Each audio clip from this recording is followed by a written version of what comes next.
How's it going, everybody? Jared Lutz here, back with another Diablo 4 video, and in this one we've got to talk about a very important and staple gameplay system that has been part of Diablo for decades now, including Diablo 4. This needs to be brought up much more frequently by Blizzard and the D4 dev team because right now it's not apparent, especially for people completely new to the Diablo series. What I'm talking about is realms, the seasonal and the eternal realm of Diablo 4, what each of these realms mean, and the fact that in order to play a new season of Diablo 4, you have to start a new character completely from scratch. Let's get into it.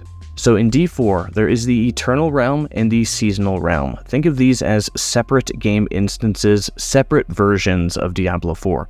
Right now, we're in the pre-season, a unique time in D4 before Season 1 or any seasonal content begins. This pre-season era will never happen again. Once Season 1 starts in mid to late July, seasons will last a 3-month period, start on a set day, end on a set day, and when one season ends, another will begin. But this pre-season era we're in right now takes place in the Eternal Realm. You see this at the main menu when you're selecting your character. This Eternal Realm is a version of the game that is never ending, i.e. eternal. When you create a character on the Eternal Realm, that's where you can play that character. But there's another realm called the Seasonal Realm, so when Season 1 begins, you'll see the option to create a character for the Seasonal Realm. This version of the game will include everything that's in the Eternal Realm, so the base game, all the loot and items, all that stuff, but will also have all the seasonal content of a given season. So for example, let's say Season 1 adds new legendary aspects in the Codex of Power, a new area, new unique items, a new story or quest line, new character progression mechanics, new things to do, and new crafting options. Let's say all of that gets added as part of the Season 1 content drop. In order to experience anything Season 1 adds, apart from balance changes and bug fixes which affect both realms, you'll have to play on the Seasonal Realm. Which means when Season 1 begins, or any new season for that matter, you'll have to start a brand new character on the Seasonal Realm. Your Eternal Realm characters, the ones you're playing right now, will not be able to just go play the seasonal stuff. That's not how Diablo works. Every new season acts as a kind of reset in a way.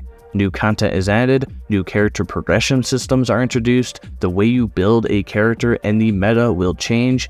Each season acts as a brand new journey, so to speak. Now, when any given season ends, your seasonal characters on that realm don't get deleted or anything, they simply get transferred over to the Eternal Realm. And any content that's staying in the game that was added during a season, things like new items, maybe new progression systems, those will also get moved to the Eternal Realm. Now, not all content from seasons stays in the game. Not everything gets moved to the Eternal Realm at the end of any given season. Some seasonal content will leave the game to be replaced by the next season's content. The dev team have said in the past that if a certain gameplay mechanic or system that is part of a season is really liked, then they'll be able to discuss with the team to see about keeping it around and moving it to the Eternal Realm. Anything is possible. But for the most part, content will come and go as we progress through seasons. Any loot that is added via seasons will always stay in the game and be added to the Eternal Realm, so you don't have to worry about loot coming and going. As far as seasonal content goes, you're not paying for seasons in D4. There isn't going to be new loot or activities locked behind owning a season or something like that because all seasons and all seasonal content is free. There is a $10 Battle Pass that's available each season. I already did a video going over the Battle Pass and what it contains. There's no pay to win, there's no pay for power, there's no pay to progress, and anything on the pass that does affect gameplay is on the free tiers. Everything else is cosmetics only. And they even have a system built in that makes it so you can't get those free gameplay affecting tiers faster than anyone else just by paying money. I go over all of this in my Battle Pass video, so check that out if you're interested. I'll link it in the description. Now, I wanted to make this video because Diablo has a lot of new players now that D4 is out, and Blizzard has only mentioned the Eternal versus Seasonal Realm stuff once in a developer livestream prior to the game even releasing. It's not advertised anywhere else. I think maybe the devs aren't considering that probably the majority of the player base has no idea that they'll have to start a brand new character every time a new season begins in order to experience that seasonal content. I already foresee this angering a ton of people simply because they're new to Diablo and aren't aware that this is how Diablo works. There's always been some type of reset that always comes with a leaderboard race. Leaderboards have always been a very big thing for Diablo, the race to that max level. Now D4 won't have leaderboards in Season 1 as they're still working on that system, but it will be coming. The whole idea behind Seasons is that because the game changes a lot, because new ways to progress and build characters are introduced and the meta is changed with new items and gameplay mechanics to obtain and learn, you'd want to start a new character or else you'd miss out on a unique seasonal experience, or you'd smash through all the content because you're using your level 100 character. Leaderboards and the race to max level wouldn't be able to exist if players could just pop in the new season without having to start over. There's also the big possibility that your level 100 Bone Spear Necro build or whatever meta character you have is going to be not as good due to shifts in the meta that are bound to come with every season launch. This is just how Diablo has worked. Seasoned players of the series will not be surprised by this, but new players I can see being very, confused that they have to start over with a new character every season. Diablo isn't a game like Destiny, where you create a character and you're always playing and gearing up that same character for 10 years. That is not how Diablo works, literally at all. Its focus is high replayability and you building tons and tons of different characters over the course of the game's lifespan. This conversation also came up with people I know who are new to Diablo after the Campfire Chat dev livestream just yesterday, when the devs were detailing how the Renown system resets when you start a new season.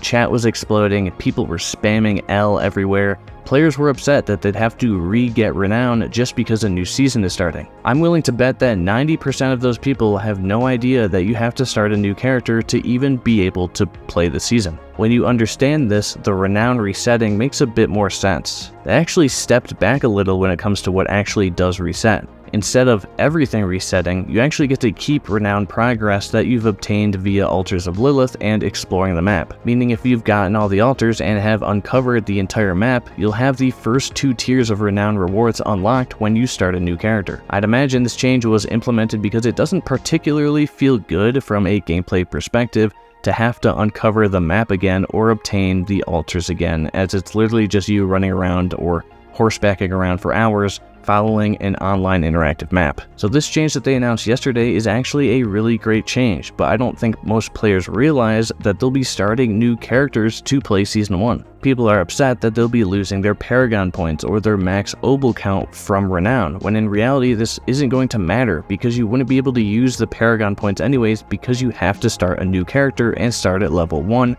where you don't have access to the Paragon board. And max Obel count just isn't important enough to base an argument off of. Chances are that whatever seasonal content is added, you'll be doing dungeons still. You'll have to get the Codex of Power entries again. Side quests are laughably easy to do while you play. You'll have no issues getting your Renown back as you play, as you'll be doing things to progress your new character. It's also very likely that lots of these things, like running dungeons or doing side quests combined with doing new seasonal content, will be part of the seasonal challenges that each season brings, accompanied by rewards. Then you've got the XP to earn for the Battle Pass if you plan on getting that, so you'll want to be doing all of these things anyways. I'm willing to bet that this Renown argument will disappear when Season 1 is announced, and a new argument will spring up to take its place when new players realize that they can't use their characters that they've been building for the seasonal content. This is why I'm making this video. New players need to know that this is how Diablo works, and I really wish Blizzard would talk about this more. I really think a lot of players are going to be blindsided come day 1 of Season 1. If you are new to Diablo and you're watching this, a tip that I have for you is to save a class for Season 1.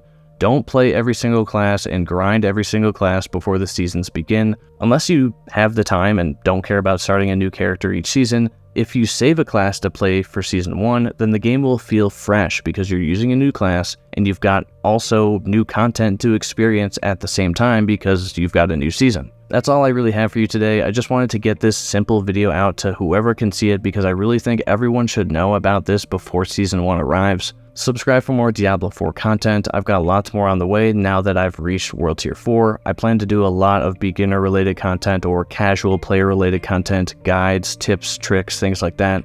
as well as build guides for the builds that I create and think are worth sharing. And of course, I'll be covering any D4 news as it breaks as soon as it breaks. Thanks for watching, and I'll see you next time.